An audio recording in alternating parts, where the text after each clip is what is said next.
tell me the genesis of the book. What made you want to do this and why now?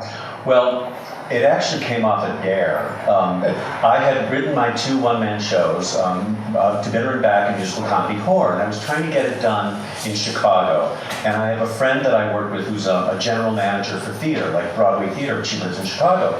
So I gave it to her to read, and I met with her when I was visiting my folks, and she said, "Oh, David, it's too risque. For me, I don't know who to give it to." She said, "But the writing's really good. Why don't you write a book?" So I just kind of took it as a dare, something that like I was really afraid to do, and something I had never done before.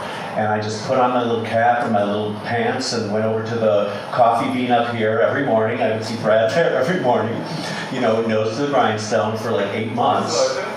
And then on top of that, it had material from both of my shows, but of course, being able to expand upon it, because you can't like just chatter off about details when you're doing a one-man show too much. And I just found that it was the best experience of my life. Everybody should write a memoir. But yeah, it came off a dare in a way. Was there any reluctance on the part of publishers to something that even though it's 2022, something this sexually frank? Well, I gotta say, luckiest man in America, because I met my editor on Facebook. We just started chatting. He had seen me in a web series, in Old Dogs and New Tricks, and we just started chatting, and it said on his profile, editor, Penguin Random House Canada. And I went, so I said to him, like, I've written a book, I don't know if he does, I'll read it. And he read it, and he was like, David, this totally speaks to me. He said, I'll do an edit with you. So we started working on it a little bit, and he's like, it's not right for Random House because it's a little too. But then he just said, you know what, he helped me with a query letter and trying to get it to a few people, a couple of agents. But then finally, I was like, are you sure you can maybe try to get it to you? He said, you know what, I'll try. And sure enough, they read it and they liked it, and we started working on it together under the auspices of the company. So I know that doesn't happen all the time. I feel very lucky, but it did the work. So. And did you have the manuscript done? I did, but I mean, based on his notes, I rewrote over a third of it. Yeah. And then, that's not that much, honestly. But everything else, I mean, he had his eyes on it. We put it through legal, we put it through, punctuation and copy people, whatever. And it was hard as hell, but I loved the process. I loved the editing of it, the rewriting. I was floored how much I enjoyed it. I was going to say, as a sometime copy editor, it's a very clean, dirty book. Everything's spelled right, and it's beautifully done. I'm not good with typos. Typos make me crazy. Like if you get a script or something and there's typos, you go, I don't know if I want to do this. What was the writing process like for you? You said going to a coffee. I have to have a kitchen nearby that I can walk into. And harder for me to be home because of all the distractions, and I had to do most of the rewriting during COVID, so I was like, I don't know if I can do it. But the writing was just, I don't claim to have a very good memory, and so, but I also knew that I didn't want to write a book of lies. So I would find, though, that as I was getting into the story, it was really like jumping into a story, like diving into it and getting everything else out of your head, and all these details would come up that surprised the crap out of me. Like, oh my God. And when it was something that really like hit me emotionally, and then to get it on paper, I wrote one of the stories, the Kalani story, the story of this guy that I knew in New York in my early days that I was infatuated with. I totally forgot about him. And one day his name came through my head as I was going in the computer back here, and I went, I have to write that story. And I literally in one vomit, I just, put it out there, all the details, and when I finished, I literally started crying. I started bawling my eyes out because it had hit me just so hard. The memories came back that I hadn't had. Because a lot of this stuff I've thought about over the years. But when something comes back to you, like bashes you in the head because you haven't thought about it in a while, oh my God, like, please, I hope that I can get this down as powerfully as it came into my head. Well, that chapter particularly was very, you could see the dark cloud circling the moment you started. That's what was so beautiful. It's a bit of a different tone from the one before and the one after, and you're like, this is, you know, it's not going to end well from the, from the moment it starts, and it doesn't. And what leads me to this question: what really was the hardest things? What were the hardest things to write about for you? In a way, I think I should say the sexual stuff, but it really wasn't. That was kind of the easiest stuff, because it's stuff that I kind of played with in my life in terms of my, the photos and videos that I put out. Also, I don't know if any of you know about the book at all, but I talk about the period of my life where I was a naked maid, and then I was an escort, and writing about all these things, they were so kind of rich with details, and they were just weird. Like, for somebody like me to have done those things was just kind of weird, but I thought that they were great stories. And I didn't want to just do it in terms of saying, hey, look what I did. Like, just write a story that I did this and I did this. The hard part was making sure that I found a universality to what I wrote, so that, you may not have had my experience as an escort or posing nude for Tumblr, but there's something in your life that maybe you have regretted or resented. Not that I regretted or resented any of that, but there were people that tried to make me feel that way. And that's universal. None of us are perfect, and all of us make choices. Life is about making choices, and you try to get behind them, but sometimes people say, why did you do that? You shouldn't have done that. And yet you kind of go, well, but I'm the person in front of you who made every choice. I wouldn't be that person without the good choices or the bad choices. So making sure that I put all of those sexual, more explicit stuff, because the whole book's not like that, but the more explicit stuff into universal terms. So the people, they may go, like this, but they might have a recognition of it as well. Especially growing up, I was reading it and said, I just love this book. I lived this book. You and I are two years apart, but 800 miles apart. You were outside of Chicago. I was outside of New York, living in New Jersey. Skokie was about as cool as New Jersey. Which means not. Which, yes. But, and we were not cool in any stretch of the imagination then. But everywhere you talk about being stick skinny, if I talk about being a dumpling, it's the same story. And even to the point where some of our references are exactly the same. But do you think is it just of our generation, do you think that television meant so much, and magazine, all that kind of media was the escape for us? Oh my gosh, my joke is I watched 25 hours of TV a day, and I did. And for the longest time, especially as a little boy when I really didn't know what sex was or love was or anything, all I knew was on TV. So if there was you never saw two men together.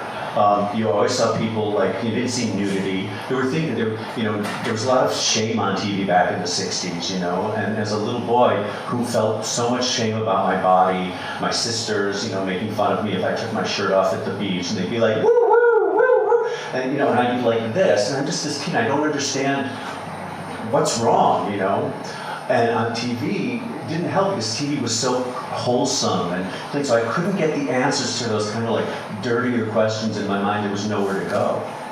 So TV, definitely. It's true. If I didn't see it on TV, it didn't exist in the world. And TV was limited back then, not like today. Yeah, and also it was something you did together as a family. That was the big difference. Stuff wasn't geared to us as kids.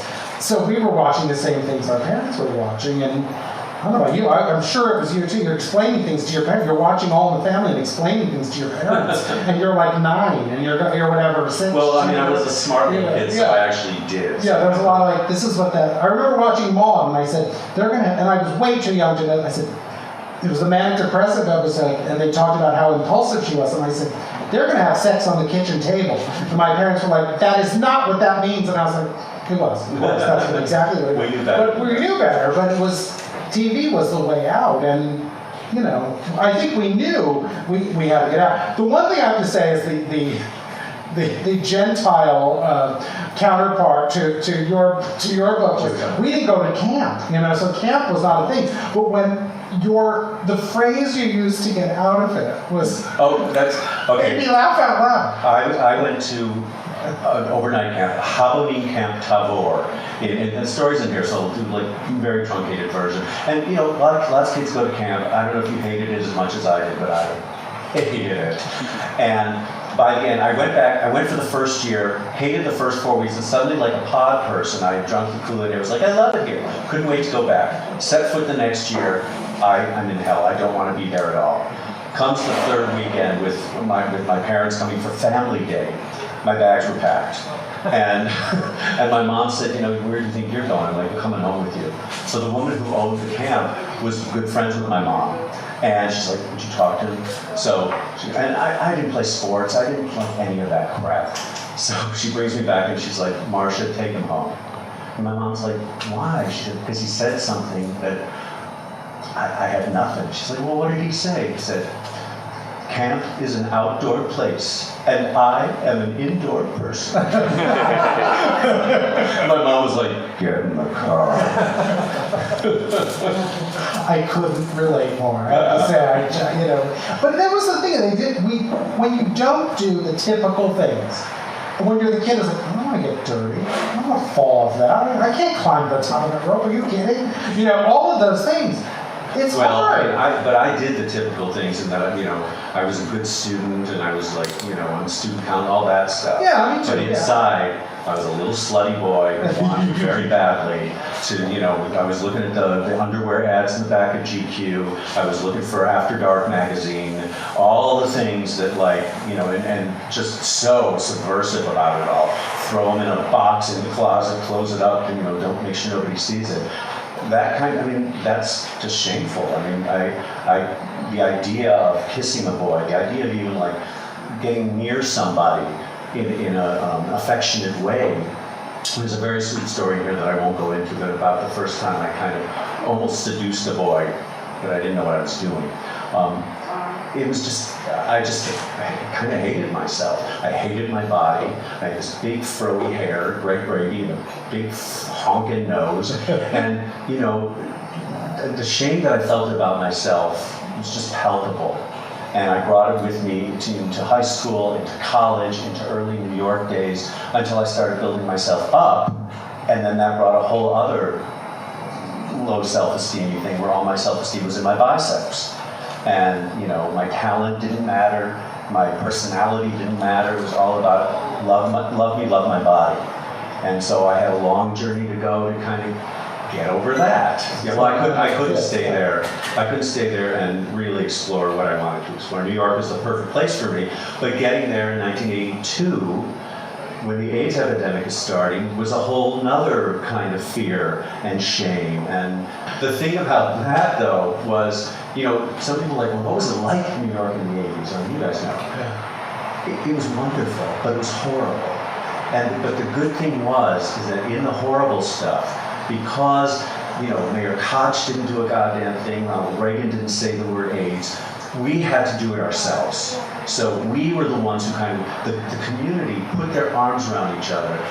The gays, the lesbians, everybody put their arms around each other and said, we're going to be angry together and we're going to do what we need to do.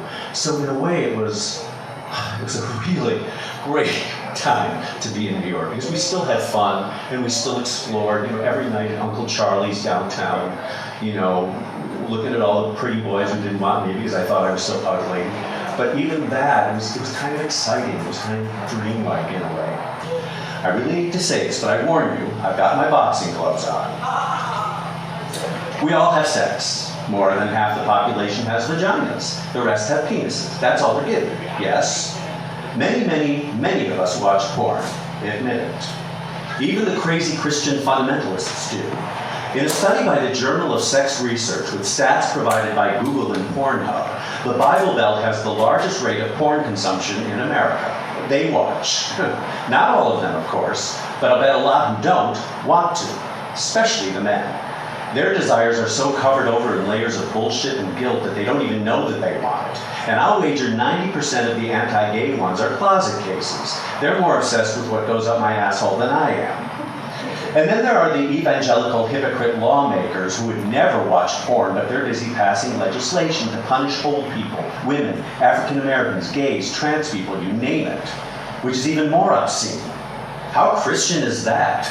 Meanwhile, they're tapping their feet under restroom stalls and getting blowjobs from hookers in dirty motel rooms, thinking no one's watching, but they confess it to some child molester in a booth and everything's fine. The fundamentalists judge us because they think they're on a higher moral ground. They're afraid of their Lord judging them, that they won't make it into heaven if they sin. So they want to take us all down and dictate how we should live our lives. It's actually kind of selfish because you're afraid God is going to shortchange you in the afterlife. You have to make the rest of our lives a fucking nightmare. If we could all live and let live, say, hey, that's not for me, but have at it, in sex, in life, in politics, everywhere we're just regular folks trying to get through the day without loudmouth buttholes making everything we do a miserable chore, maybe, just maybe, we could sit down and work it out. But the word fundamentalist, the very definition of the word, refers to people who want nothing to change and they won't shut up about it. They believe in the Word of God, which is a translation of a translation of a translation from Latin, that was supposedly sent down thousands of years ago, and now there is no wiggle room for discussion. We're up against the wall, folks. They're not going to adjust, update, or reboot, and I wouldn't care so much if they weren't such a driving force in a war against the gay community and sexual freedom. Love the sin or hate the sin? Screw you, bitches. Sex and nudity ain't no sin. Many of them claim they've never met, don't know, or in fact have never even seen a gay person. But of course everyone has, whether they know it or not. There's a clever song in When Pigs Fly, the show that I did, called Color Out of Colorado, about how the gays exist in every aspect of the community. Entertainment, politics, everywhere. And you can't and won't get rid of us. You can't take the Mary out of Maryland. It's a very clever lyric that shows that everyone rubs elbows with gay folk every day, and most often in your own family. I'm the funny uncle to my niece and 2 nephews and the grand gunkle to their kids, 8 of them. And I love them all, and they love me and accept me, and I am so grateful to have a family that does. We're all over, you Bible beaters. Surprise! And though you may be making inroads into higher levels of our government, you will not take our rights away, treat us like 5th-class citizens, make us feel crappy about our bodies, and vilify our sexuality. Just as you do, we have the right to live our lives freely, to figure out where we belong in this cray-cray confusing world. I took the journey I needed to live my authentic life, and it's my story, not yours, and I hurt no one. You deal with shame, desire, need, and lust by a lot of contrite and hostile mea culpa. Fine. Have at it, kids. Don't judge mine, I won't judge yours. Actually, that was pretty judgy, but you do what you need to do. Boom. Wait, nope, take that back. I judge you for judging yourself. If your negativity wedges into my life and results in extreme measures, from bullying to lawmaking, that impact the rest of us who are just trying to get through the goddamn day. Stay out of my bedroom, my politics, my internet with your boring ass vision of what you think the world is supposed to be. Get the fuck out of our way. That's the anger part. Early on in the book, it was interesting to me, you talk about for the first time, you're on stage, and for the first time you didn't care what people thought. And it was when you were writing the little playlist. You're really young, but for some reason when it's the play, you stop caring what people think. Talk about that a little. Well, I don't know if everybody else did theater, like little playlists in grammar school and stuff, but from 1st grade on I started writing little plays. And I would take a song like Windy, which I didn't really know, I didn't know what that song meant. But I would write a little play about it, and I'd get all the girls together, because none of the boys wanted to take part in any of it. And we would do these little plays, and I would choreograph it, we would sing, and we would do it. And the teacher would go like, and David has a presentation today.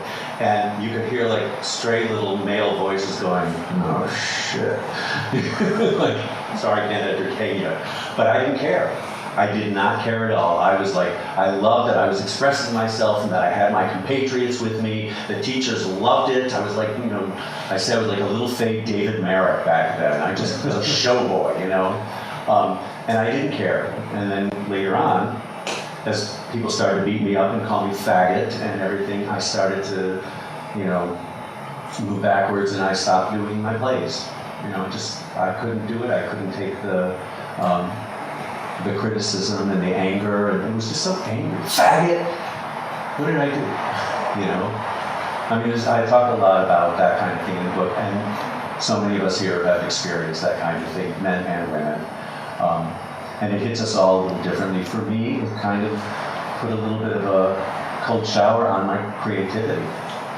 And all I did was focus on the facts, math, you know, get the good grades, forget the stuff on the test the next day, and move on to the next day. It wasn't until high school that I kind of got back into it. I was going to say, is the kid doing those plays the same person on stage naked and naked voice singing? Oh, totally. That's, I don't know. I mean, there's a difference between childish and childlike. And I believe that I will always be childlike. I can't believe I'm 63 years old, and I can't believe that, like, you know, my responsibilities that I have to do, because I'm still, like, you know, mooning over Matt Bomer and, you know... I'm still mooning over the guy in Flipper. I haven't stopped even... Brian Kelly, the father on Flipper, that was one of my big heartthrobs. But we all, you know, everybody had their crushes growing up, and I did have mine, and they were my pillow. I kissed them and made love to them before I even knew what making love was. But, you know, and my mom walked in on me one day. It was like in flagrante. And that was also the kind of thing, the disapproval in her voice when I was going, James Darren. That was one of my, from the time tone. James. Those pants. Yeah. Oh, tight pants. I love you, James. I love you, James. Kissing him, and my mother walks in. Who's James? Stop that. Stop it. You know, okay, well, I guess I shouldn't be doing that. And I didn't for a really long time. You made up for it, though. I did make up for it. This was at Carnegie Mellon University, and there was the boy that I just was gaga over, but he was dating a girl at the time. He was from the straight act, not straight, but like, you know, non-musical, and I was a little musical comedy boy. And I just thought I was way out of his league, and I'd never had sex with anybody, I'd never kissed a boy, none of it. And I'd been going to a shrink who was like just an asshole back in Chicago. And finally, though, when between Thanksgiving break, I went home and I had a session with him, and I told him about this boy, and for the first time I said, I am gay, to the shrink, which, you know, when you don't have a lot of investment in somebody, it's not as hard to do. And he kind of said, well, look, if you know, you should pursue it. And then he said, he probably looks like you because all homosexuals are narcissists. I'm like, oh, really? I didn't even know what that meant, but I went home and looked it up and just thought, you asshole. Anyway, so when I got back to school after the Thanksgiving break, I said, we were together, we were all talking about alcohol and drinking, and I said I didn't drink, and he's like, I'm gonna make you a 7-7. His name was Stan. Gordon. He kind of looked like the dark hair, like all-American, beautiful, thin. You say black Irish is your type. Black Irish, yeah, like Brian Kelly on Flipper. So, I mean, totally my type. And so he said, come to my dorm room on Friday night, and I'm going to make you a 7-7. Okay, and we had conversations, and he kind of intimated a little bit that he was interested, but like I was like, no, he has a girlfriend, and he doesn't look gay to me, and so I'm just reading it wrong. Anyway, that Friday night, December 1st, 1978, I arrived at his place, and he had a mini bar set up. Seagroup 7, 7-Up, 2 glasses, ice. He gave me a taste of just the alcohol, which made me gag, but then created the concoction, and I actually kind of liked it. We drank a little too fast, and it led to some loose lips. Him telling me that he and Sarah had gone no further than making out, that it was over, they were just good friends, and he thought he was really gay. Hearing all of this, I was a bit thunderstruck, but I kept nodding like a bobblehead, nonchalantly uttering, oh, But the drink was making me woozy and shaky and sweaty from the heat in the room, magnified by the extended Pittsburgh Indian summer. And I couldn't stop looking at how his jeans were tugging at his crotch area. And he looked even more beautiful to me in this newly altered state. And my heart was bursting in my chest, and I finally blurted out, "I think I'm gay too." Holy crap. I never thought the day would come. In the moment that closet door cracked open, yeah, I was a little drunk. But in the aftermath of vomiting out those words, I felt no shame or fear. I think he was amused at the shocked look on my face, and he smiled at me with affection and empathy, and it made my heart soar, and I felt strong. We talked about our sexual histories. Mine was absolutely zero. His included fooling around with boys and girls, and though he'd gone through some confusion, he was starting to acknowledge where his truth lay. Then he added that, of everyone, he found someone he really liked and wanted to get to know more. Me. I kept going, as if I thought he was joking, and I told him that I'd have to think about it and that I wasn't ready, and he said, "Well, I'm having a hard time holding back from kissing you." I left his room with those words hanging in my ears and an erection in my pants. We had drinks in his room a few more times, and each time I loosened up enough, first to let him kiss me, I think I passed out for a second, then to make out, eventually with tongues, but he knew I wasn't ready to push things forward. Though I was insane with desire whenever our lips touched, I would resist his advances when it got too involved. What I put him through. Jesus. Almost a week after my first 7-and-7 encounter with Stan, after I got particularly plowed by the alcohol, not him, we took a walk into Shenley Park. It was a frozen evening, and we were both bundled up in winter coats, sweaters, shirts, hats, scarves, layer upon layer. It was too cold for anyone to be out, but we found a spot to sit away from the wind. And as we talked, we inched closer and closer until our bodies were hugging, entwined. A mass of woolly layers and horny boys. I felt his hand start to wander, and I sat, a bundle of tension, as he worked that hand in an almost comical journey through that mass. First unzipping my coat, just enough to get his hand on my thick cable-neck sweater, which he lifted up so that he could get through to the button-down shirt, undoing 3 buttons to get through to the t-shirt underneath, which he gently tugged out of my pants, and the shock of his cold hand touching my naked flesh made me shake with a need I didn't even know I had. And I kept taking in little short bursts of air as if I was on a funhouse ride that I couldn't get off if I tried. None of my skin was exposed to the elements.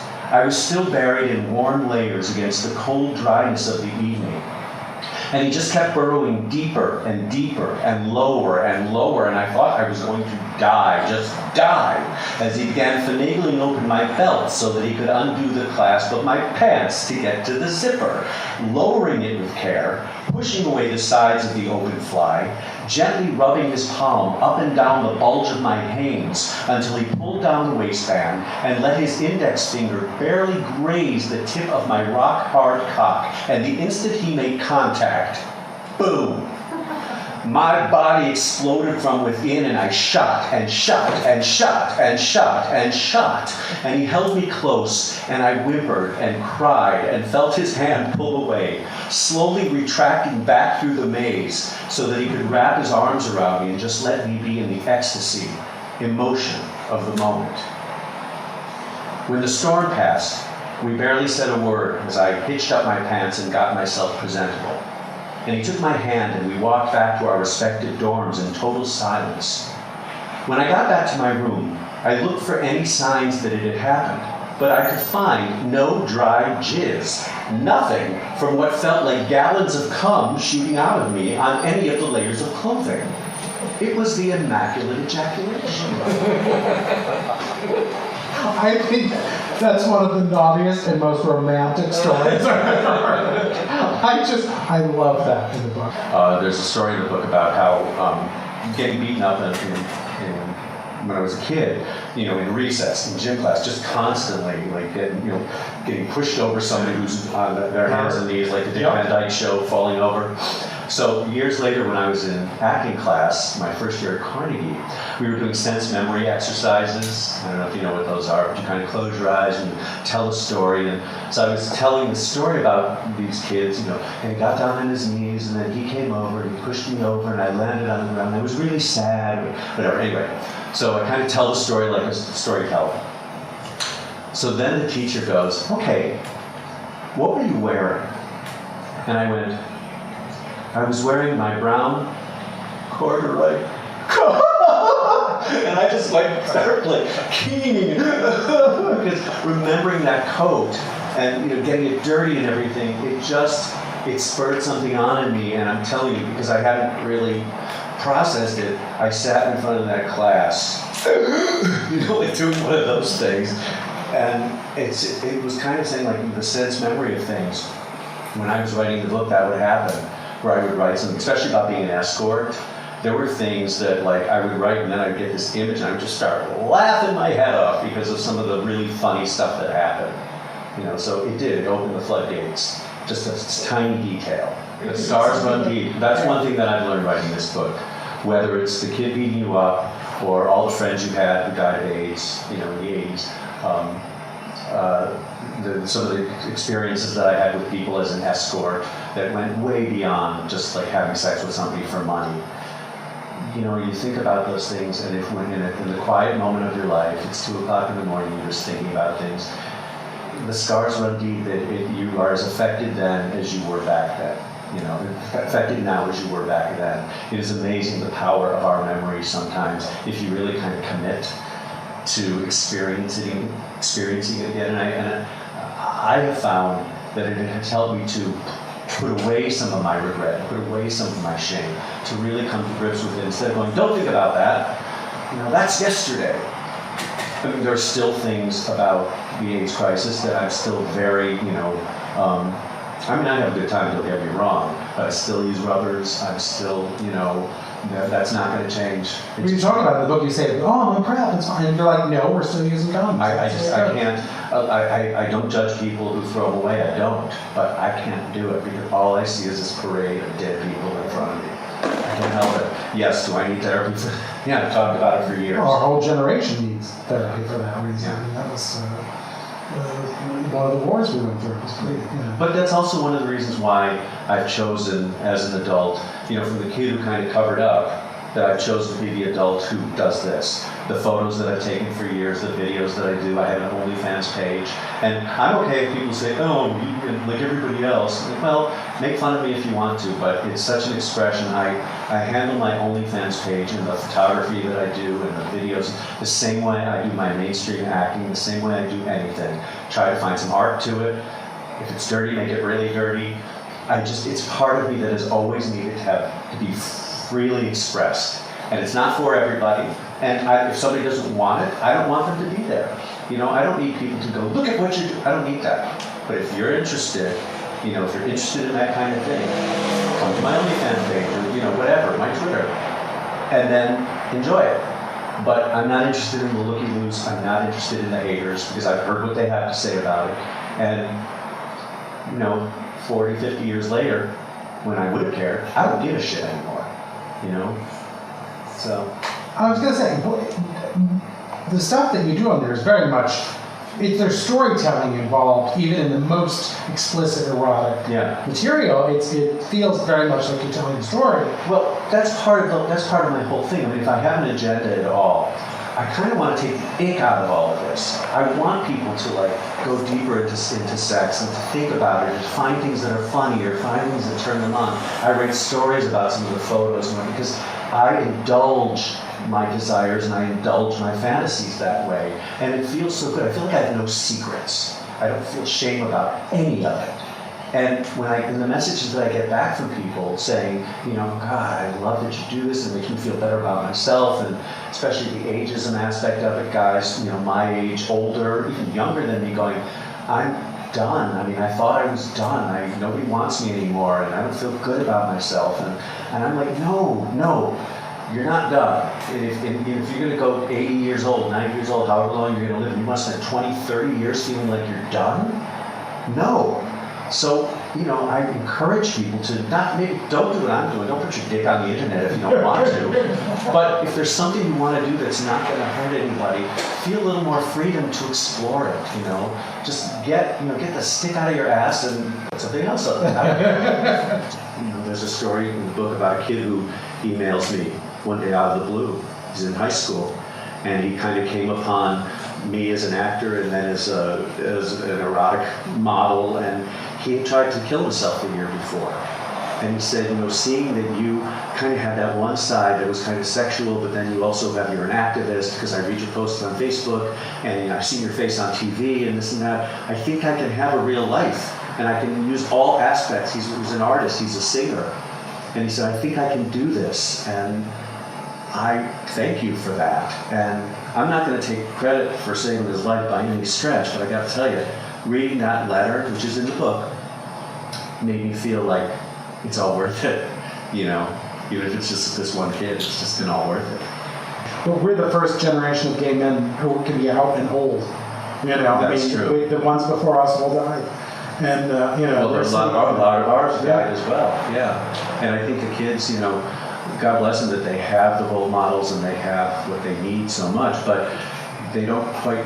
I was talking to a kid about the movie The Normal Heart that was on HBO, and he said, I think it was like 23 years old. He goes, I watched it. He goes, it was so over the top. And I was like, no, actually that's how it was. No, it wasn't. It's like, yeah, we can't forget this, folks. We can't let something like that go by. And I kind of gave him a real quick school on what it was like. Because guess what? It could happen again. That same kind of thing could happen. Oh, that's happening right now.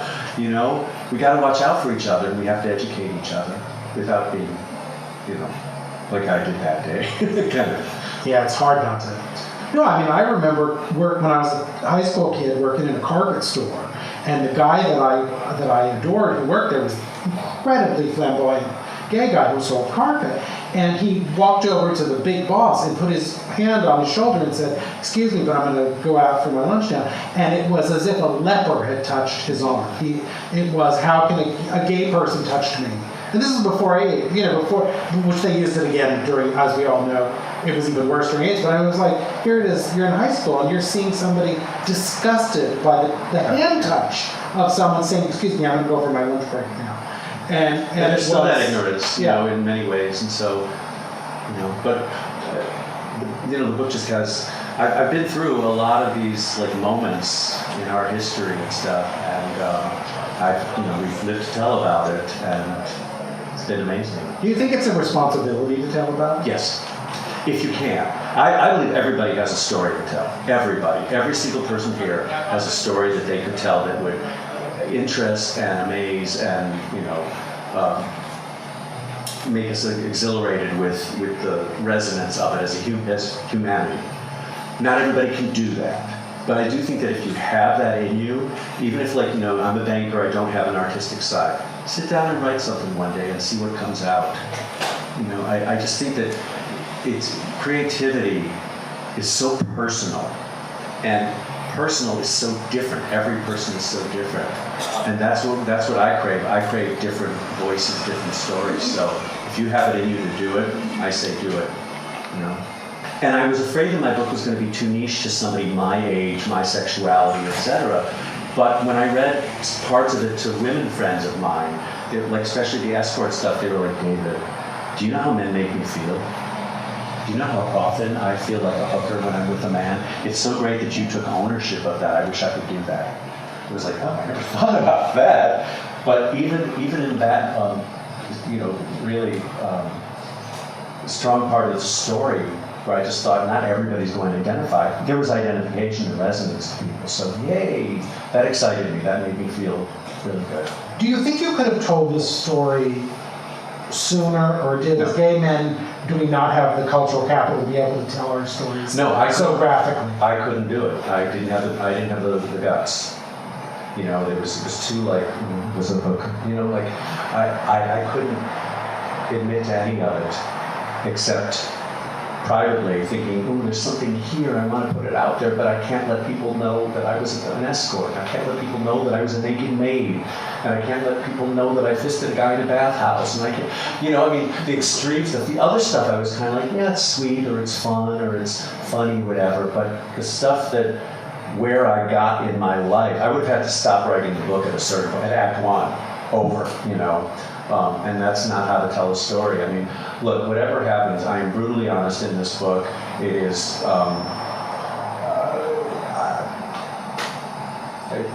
it's honest, so, take that for what it is. Hopefully funny and hopefully entertaining. Yeah, very much so. And also it's graphic, but it's not off-putting in any way. I don't think so.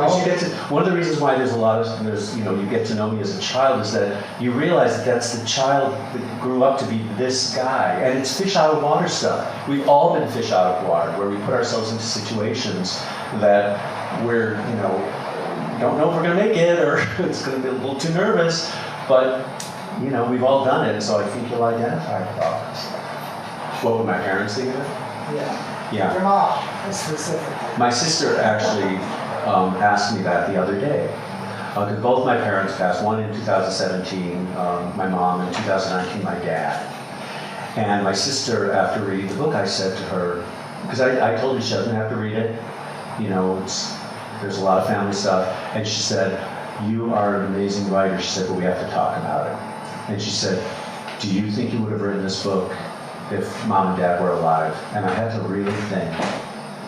And I said, yeah, I would have. Because they, as uncomfortable as they could be with some of my proclivities, we just didn't talk about certain things because they didn't want to know. But they didn't say to me, "Stop doing that." Well, actually, they did. Stop taking gay roles because it's going to cut you out for other stuff. And I nipped that in the bud really fast. But I just said, they would expect nothing less of me than to be as honest as I could, and I could not tell this story without all of that stuff. So I don't know that they would have read it. They would have come to the book signing. They came to everything. They would have done an interview in the Daily News about the book if they were asked. They were the best. They were absolutely the best. And do I feel like I'm embarrassing them by putting all this stuff out there? I am not. Because it's my story, it's the truth, and it has a resonance beyond just my story. And that's what you want from something. So I wonder if, just to kind of branch off of that, how you felt not getting securing a patent on the flesh jack, considering one of the stories you tell in the book about a mattress and contraption. Yeah, in my innocence, I played around with this kid when I was in 6th grade, I think it was. We played around a lot, and he showed me this technique that was supposedly this very well-known technique, where you take some socks, you kind of ball up socks, and then there's a hole in the socks, you put a plastic bag into it, okay? You put it between the mattress and the box spring of your bed, you get on your knees, you kind of Vaseline up, and then you fuck that thing that's in the mattress. And it works. It really does. In fact, I made a video recently saying I haven't done this in 50 years. I'm going to try it, and it still was pretty great. Yeah. So there's fun things to know and tell in this book as well.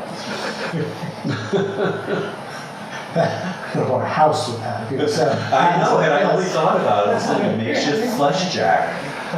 When you were escorting, was it difficult not to fall for anything? One of the things, part of what I talk about in the book is that I was such a guy who was into bodies and faces that I didn't know that if I was going to be able to be an escort, because I was going to be I was told by my pimp guy, who I actually did an interview, which is in the book. I was told by him that you're not going to have these movie star guys. They're not going to be, you're going to have to look for something else beyond their looks. And that kind of taught me to look at men differently, personality and demeanor and brains and whatever. And I won't say that I fell in love with any of them, but in the moment, there were times when I really, really, really liked many of my clients. because I learned kind of how to, and I needed that education because everything was very surface with me. And it made me kind of look deeper, and I didn't fall in love with anybody. But I think I fell in love with a whole bunch of them. Yeah. I remember with the interview when he talks about, what are you going to do if there's someone you're really not attracted to? You're going to be able to do it. And it's funny, I never thought about that. I thought, oh wait, that is the big challenge. I never thought about what the Escort was thinking. It was always what I was always thinking. What is that guy thinking? How he feels about paying for something. And you never really necessarily know because your job is to be, you're being paid to make them feel good about themselves and feel sexy and stuff. And I felt like I might have to fake it till I make it, but I found out that I didn't have to. That I really did have a connection. Connection. That's really what everything is about, is connection. And you can learn to, establish that with anybody, whether it's an hour that you're getting paid for or just friendships, whatever. That's all we're looking for, And I was able to do that because I gave up my own ego and I gave up this really awful, surfacey way that I was. And then I get into a relationship with somebody who doesn't ascribe to what I used to like, and that whole tumultuous shit show is also in the book. But it also brought me somewhere else when I was done with it. Kind of my own self-esteem. I wanted to ask you that one of the first people, if not the first person you shot erotic photos, nude photos with, is Tom Bianchi, which is kind of starting at the top in some ways, and he's very, very good. Well, I didn't know it. Right, no, of course. For those of us who've never done those shoots, what are those shoots like? Are those shoots fun? For me, they're very fun. I mean, I'm an exhibitionist. Not really. I'm kind of shy, in real life, but naked in front of a camera. When I was a little boy, I used to pose in front of my parents' bed. The parents' bathroom had a full-length mirror, the only full-length mirror in the house. And I would go and I would get naked and I would kind of pose and, because there was something in me that needed to do that. And then when I started doing it in front of the camera, I was like, I kind of like this. And Tom was great. I've worked with some really, really great photographers, really terrific people that treat it like art. Some, it was, got more erotic than that. But it's always been a lot of fun for me, And especially as the more I do it, the more creative I try to be with it. So that it's not all a bunch of just, But that's performance of service too. There's that. Don't get me wrong. There is that too. But you do it for however long. You don't want to be boring. You don't want to put people to sleep with a naked picture of David. You just don't want to do that. So. Okay, I have to ask this question because I don't think anyone else has got one. I thought they would. What the hell was doing Liz and Dick with Lindsay Lohan? It's very funny because when I would walk into auditions and that was on my resume, I would hear, Liz and Dick. It was one of those things where I was only there for a day. And she was, there were all kinds of things about how, they had to shut down because of exhaustion. She had exhaustion. But then when I got to the set, they indeed were all exhausted. They'd been shooting for 2 weeks, 14-hour days. And I remember going up to the director and saying, what did I say to him? And I can't remember what it was, but it was a yes or no question. And he went like this. After I asked it, he just went like this. And they had worked them all to the bone. And she was okay, she didn't really pay much attention to me, but I have to say, at one point we were doing my coverage, which I don't know if you know what coverage is, but it's the camera's on me now and not on her. And we're getting ready to do my coverage, and they're like, can you move back? Can you move? And they kind of were pushing me into this little corner. I went, well, I'll do whatever you want me to do. And then she went, don't ever say that. And I went, she's kind of looking out for me a little bit, I think so. For you, Linz, the funny thing is that when the movie came out, people would say